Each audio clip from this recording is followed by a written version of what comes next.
我们刚吃完早餐，我想说来拍一下怀孕 Q&A。之前在 Instagram 上面问大家，我就把所有的问题集合下来，分成4个部分来做分享。第一个部分就是会有关于宝宝还有美国生产的，后面3个分别是怀孕前、怀孕的过程，还有未来一些计划等等的问题。那我们先从就是关于宝宝还有生产相关的问题先。第一个问题，宝宝的性别是什么？我放那个超音波还有我小时候的照片给大家看一下，猜猜看你觉得是男生还是女生好了。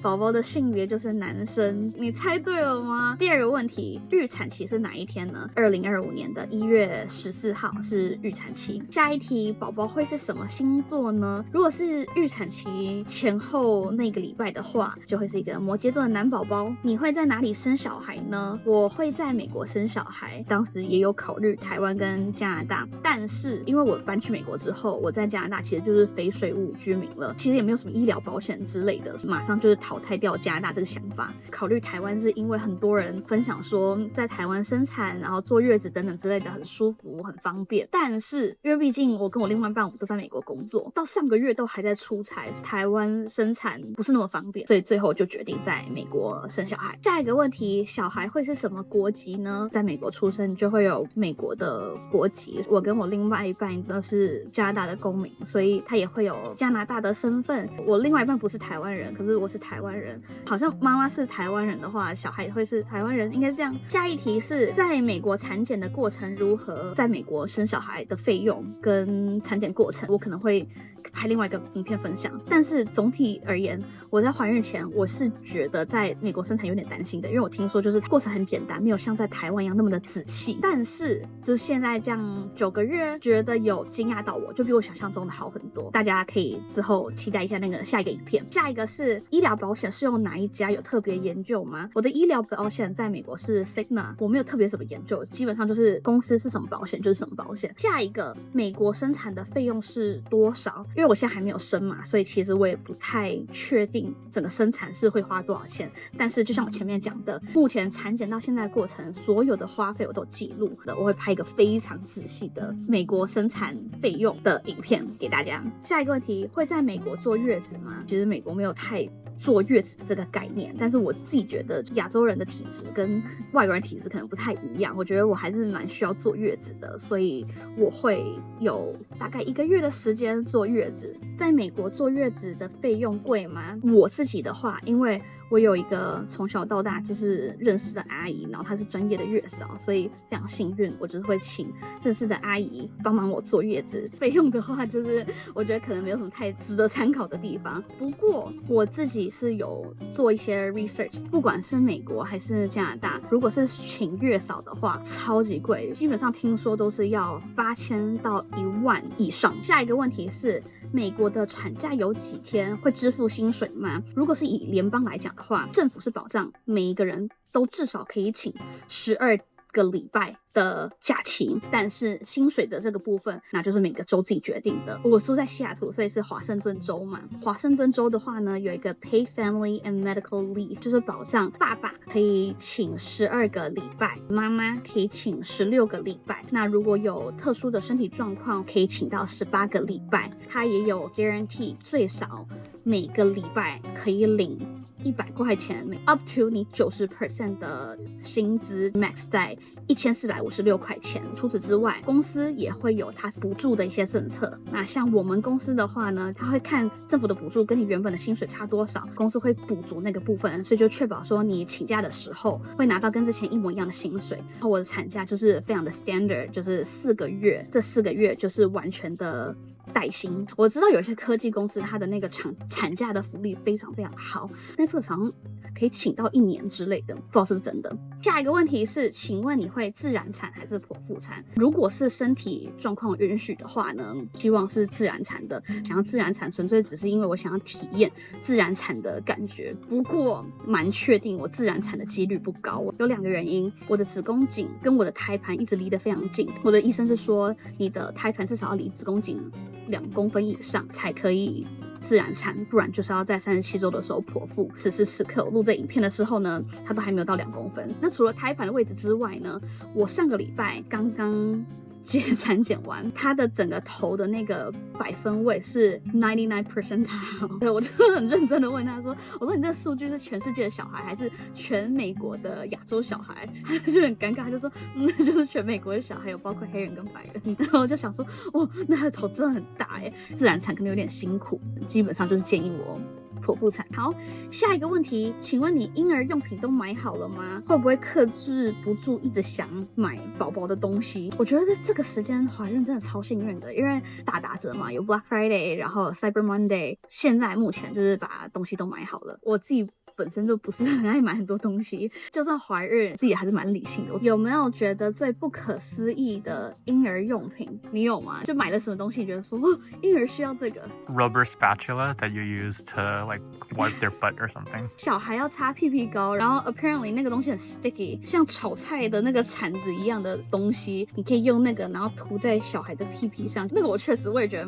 蛮惊讶的。宝宝的名字决定了吗？还没决定的话会如何决定？英文跟中文名字都决定好了，英文名字是先决定好的，就是我跟我另外一半，我们各自 come up with 3个名字，一起就觉得说，那这个好像比较好，然后就选了。中文的话呢，是有些人会去算笔画、生成等等那些的，我们没有那个习俗或习惯，所以纯粹就是有一天我们全家在家吃早餐的时候，我妈就丢了几个名字出来，我爸丢了几个名字出来，我们就觉得这还不错，蛮酷的，蛮特别的，然后就这样决定了。接下来的这一部分呢，是有关怀孕前的相关问题。第一个问题是，请问怀孕是计划内的吗？对于怀孕生小孩这件事情是有预期，但是没有仔细计划的。我跟我另外一半，我们在结婚前我们就已经有共识说，我们对于生小孩这件事情就是顺其自然，在结婚之后不特别去避孕，但是如果在自然尝试的情况下，我们也没有孩子的话，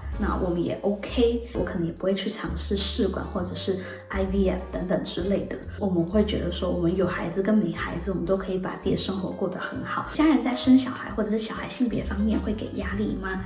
我觉得这件事情是我真的很感谢的，就是我的家人跟对方的家人，他们在要不要生小孩，小孩是什么性别，甚至是怎么度过我整个孕期生活，就我的生活方式，他们真的是完全没有给任何的压力。比如说我怀孕之后还是希望我工作可以维持跟怀孕前一样的强度，所以我们原本安排好的出差旅游，我们光今年就飞了17趟吧。有些家长可能就会觉得说，不行，可是我们双方的家长都蛮支持的，就只是说，要小心哦，这让我整个孕期就很放松，觉得很舒服，所以我就觉得非常的感谢，因为我不是很喜欢人家管我。下一个问题是，请问怀孕前有测 AMH 吗？其实我有测 AMH， 听说台湾的健康检查就是很仔细。我们那时候想说，人生从来都没有做过健康检查，那就看有什么可以做的，所以那时候就刚好有去测这个 AMH， 然后测出来是3点多吧。下一个问题，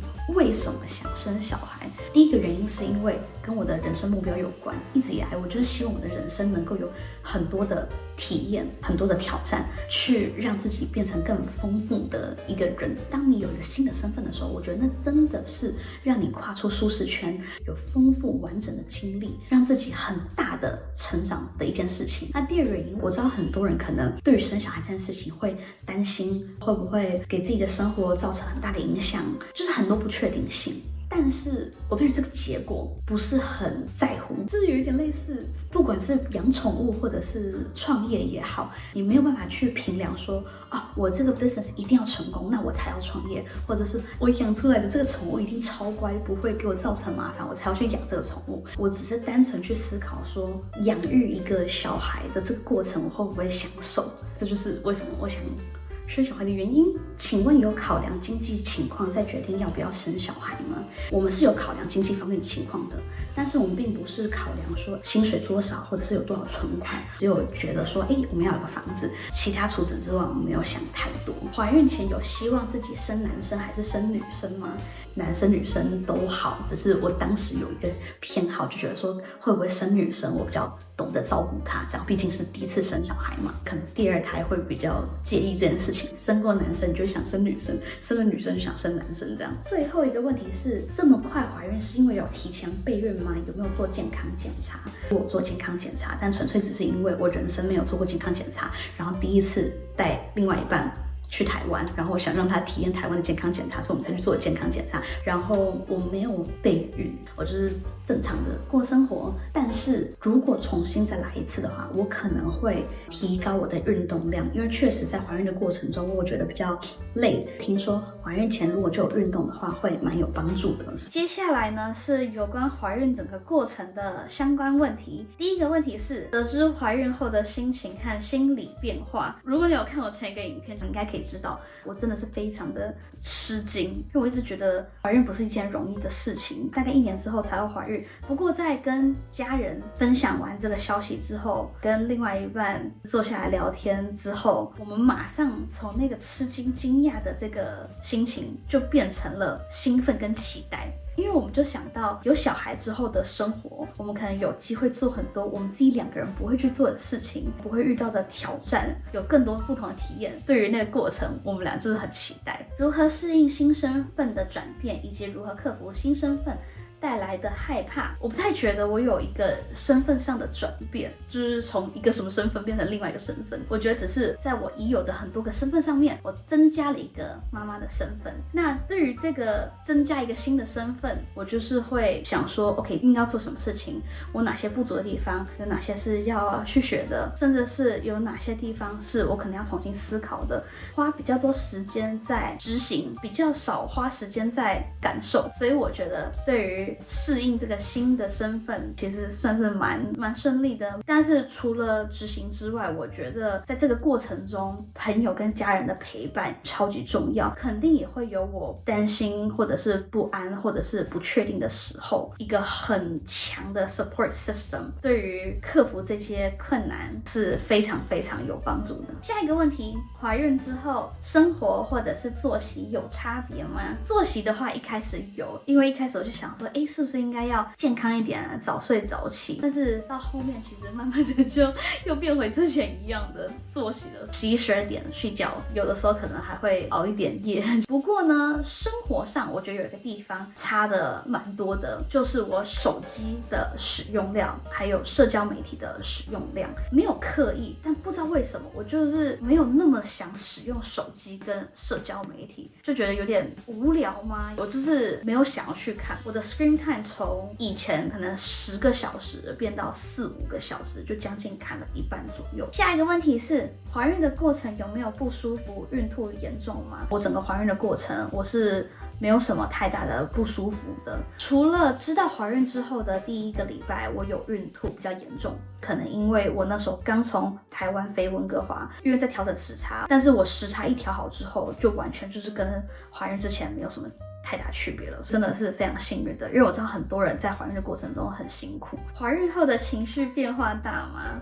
我的情绪有变化，但并不是比如说我变得易怒，而是有一些小的情绪变放大了很多。举几个例子好了，有一天就我跟另外一半我们在家里，然后我另外一半就做了一件我觉得有点好笑的事情。平常来讲的话，我可能就笑一笑，但我那天就笑了15分钟，然后笑到哭。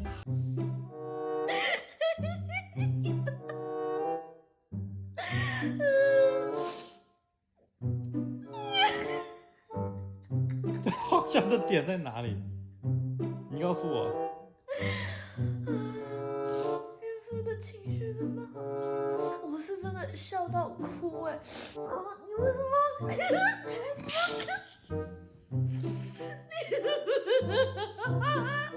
还有一个例子是，我们一起去 Chicago 出差，刚好碰上他们马拉松比赛，很盛大的一个活动，就是封街，然后大家跑马拉松，我们就有去看一下，站在那边那个街上看人家跑马拉松，然后我就觉得很励志，人家在跑马拉松，我就在旁边哭。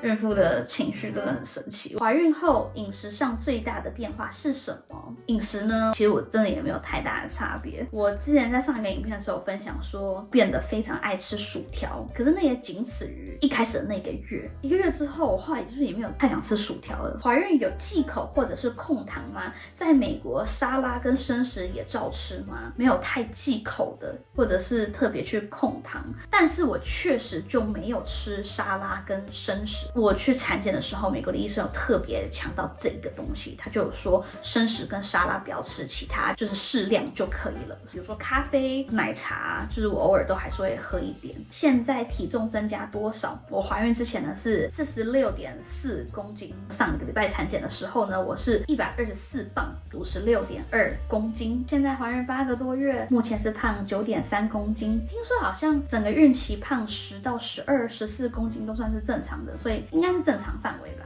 会不会担心生产的痛 ？Surprisingly， 完全没有害怕生产的痛这件事情。主要就是因为我觉得这么多妈妈生小孩，甚至有些人生2胎、3胎、4胎，我就觉得应该是能忍受的吧，所以对这方面我就没有太多的害怕跟担心。怀孕是什么感觉？我不知道这题是问的是生理还是心理。在我的心理上的话，我只有觉得就是责任变重了。身体上呢，我原本以为肚子很大会重到不行，看其他的孕妇肚子这么大一个，我脑子里想的就是这个人好像抱了一个米袋，就是可能10公斤、20公斤重的米袋，每一天那不就超累超重的吗？但对于我自己来讲，因为肚子不是一天变大，是慢慢的变大的，所以就有点好像每天越吃越饱，越吃越饱这种感觉，就肚子有点撑，有点胀，但是没有我想象中的这么重。请问另外一半是神队友吗？你知道什么是神队友吗？就是很好的 teammate 的这个感觉。Of course, the best.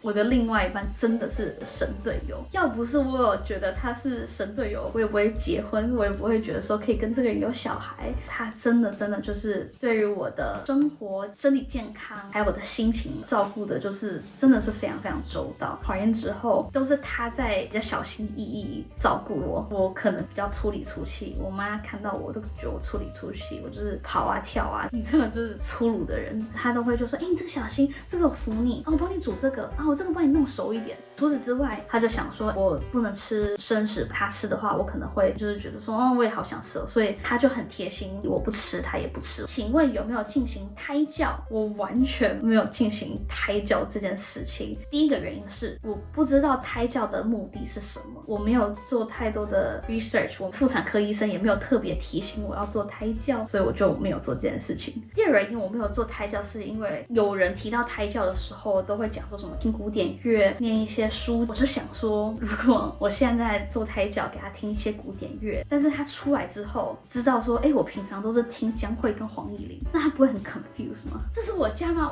我来对了吗？所以我就觉得不用特别进行胎教吧，就自然就好。出生内是什么样的环境，出生后就是什么样的环境。这个部分最后一个问题，怀孕对工作的影响以及怀孕期间如何兼顾工作。怀孕期间呢，我也有刻意的希望不要降低工作的强度，对于我的工作其实影响不太大。这几个月也有经历过一次的 performance review， 我的老板也给了我非常非常好的 rating， 但我觉得这个是基于身体健康的情况，如果身体是非常非常不适的话，我觉得这一方面可能会辛苦很多。只有一个东西是需要调整的，就是时间，需要去买东西，很多时候不是网购就可以，甚至需要去逛，然后有产检，运动量比以前稍微需要提高一点点，主要就是调整时间上的安排。但是确实我觉得这个东西都是要基于身体没有不适的情况下。好，最后一个部分呢是有关于未来规划的一些相关问题。第一个问题是生小孩之后未来的工作会改变吗？短时间内我的工作应该不会有太大的变化，蛮实际的，因为我正在申请绿卡，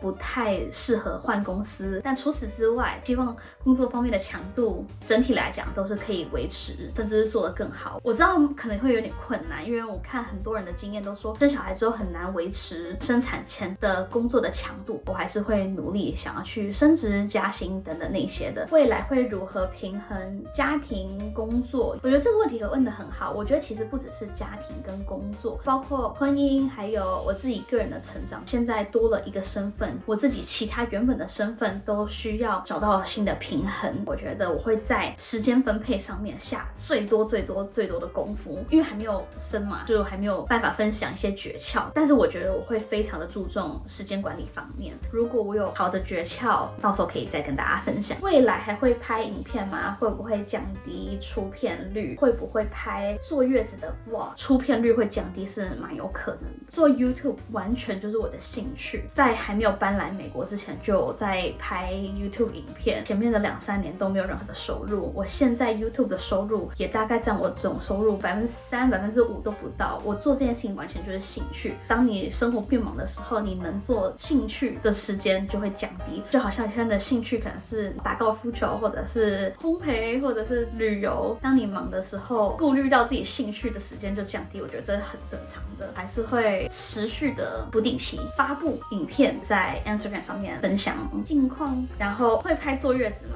我觉得我可能会拍，但主要不是因为我很想拍这个坐月子的过程，主要是我怕无聊。我真的会担心，就说坐月子的时候，然后完全不用上班，完全不用看 email， 会不会真的很无聊？搞不好月子期间是我出片量最多的时候，如果身体健康允许的话，会转型变成母婴频道吗？会拍小孩吗？不会，我的频道就是从头到尾就是有关于我自己，比如我的工作、我的生活经验等等之类的，所以未来的影片也会是以我自己为主，不会变成拍小孩。但是因为我的未来生活会包括小孩，可能有一些内容会是跟小孩相关的，比如说我可能会分享美国这边教育是怎么样，加拿大、美国跟台湾可能有一些不一样的地方，很特别的经验可能会分享给大家。请问你会喂母奶吗？我对于奶粉、母奶营养上的差别、对小孩的差别等等之类的，是一点研究、坚持都没有的。我觉得小孩吃饱最重要。比如说我今天有母奶可以喂，就可以喂母奶，因为它也是一种经验嘛，我也会想尝试。但如果说今天很痛苦，可能牺牲很多睡眠，然后我没有奶，我可能就会直接喂奶粉。我觉得比起纠结奶粉跟母奶对小孩的好处，妈妈的情绪稳定，给老公一个情绪稳定的老婆，给小孩一个情绪稳定的家庭更重要。生小孩会打算自己带，还是会请保姆，还是会请家人帮忙呢？我跟我另外一半，我们是自己在美国嘛，出了月子之后，应该我们就是会自己带。我们的家人都在温哥华跟台湾，所以也很难去帮忙到我们。2个人自立自强，我们俩都是 work from home， 我觉得跟很多人比起来已经算是很 flexible 了。但我们可能偶尔会回温哥华住一下，回台湾住一下。回温哥华跟台湾的时候，应该就有家人的帮忙。美国容易找到托婴中心吗？我自己是还没有开始看，但是我有听说找托婴中心是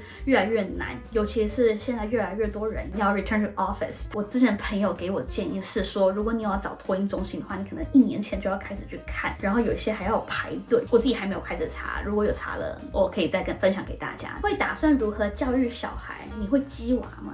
我不知道鸡娃是不是一个台湾人会用的词，但鸡娃 basically 就是在讲说，想让小孩赢在起跑点，送去各种补习班等等那种之类的。对于教育方面的话，首先我还没有开始想这件事情，因为我还没有生嘛，所以现在对我来讲，我完全都是 focus 在小孩的健康，希望他平平安安的出生。但是我个人觉得我是不太会鸡娃的类型，这是我第一次当妈妈，很多时候可能就是会依照我自己的成长背景跟我另外一半的成长背景这个角度来去养我们的小孩。那我跟我另外一半，我们都不是鸡娃家庭背景长大。我另外一半他的家庭背景呢是属于爱的教育方面，他以前曾经去亚洲上学上3年吗？去念中文的时候就是不及格等等之类的，虽然在家里会讲一些中文，可是中文就很烂。他就是 born and raised in Canada。那这个时候很多妈妈可能就是会赶紧补习，或者是找老师帮忙。他妈妈就是属于说没关系，你很棒，你很努力了，你考40分妈妈也爱你，100分妈妈也爱你，走，我带你去吃肯德基，还是你要吃麦当劳。他妈是属于爱的教育类型的。我们家呢是属于那种信任型的。我小时候可能会想说，我想要学钢琴好了，然后我妈就会说 OK 好，那你去学钢琴。但是后来学我就是不想练了，我妈就说你确定吗？我就说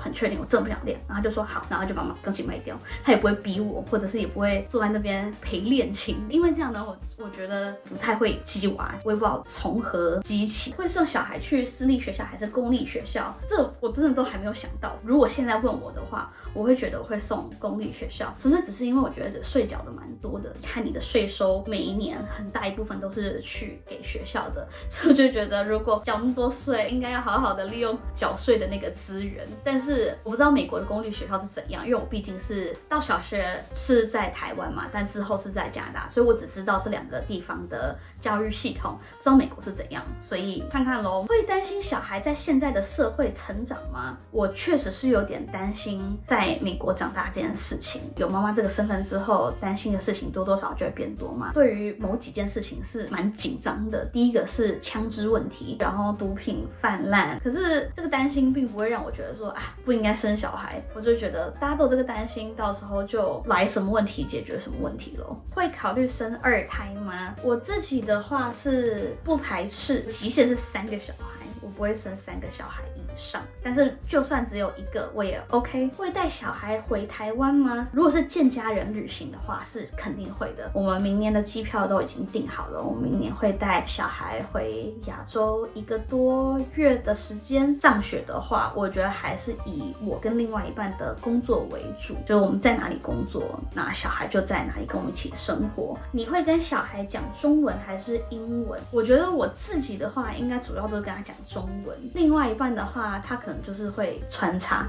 只是我们现在讲话有的时候就是中文也可能掺1-2个英文，英文掺一些中文，自然为主，自己怎么讲话就怎么跟小孩讲话，不太会说你就讲英文我就讲中文这样。生小孩之后会换更大的房子吗？我觉得我们的家现在1500多尺，我觉得养一个小孩应该是还蛮足够的。可是如果我就是再生一个小孩的话，我应该会考虑换大一点的房子。最后一个问题我觉得问超好的，请问你会希望成为什么样子的妈妈？我这个问题想了很久，我自己对自己的期望是，我希望我成为一个因材施教的妈妈。我希望我可以比所有人都还要真心的去了解我的小孩，依照这个小孩的个性去帮助他，陪伴他，不太想要规范在一个 box 里面，人家说怎么样对健康好，什么样的职业好，就去 push 这些东西。我希望我非常了解我的小孩，然后给他一些好的建议，而不一定是在外界看来最好的决定。好，那今天的 Q&A 就到这边。如果你有一些问题想问的，可是我没有 cover 到，你可以在底下留言，或者是你也可以加我的 Instagram 私信我。那我们今天就先这样，拜拜。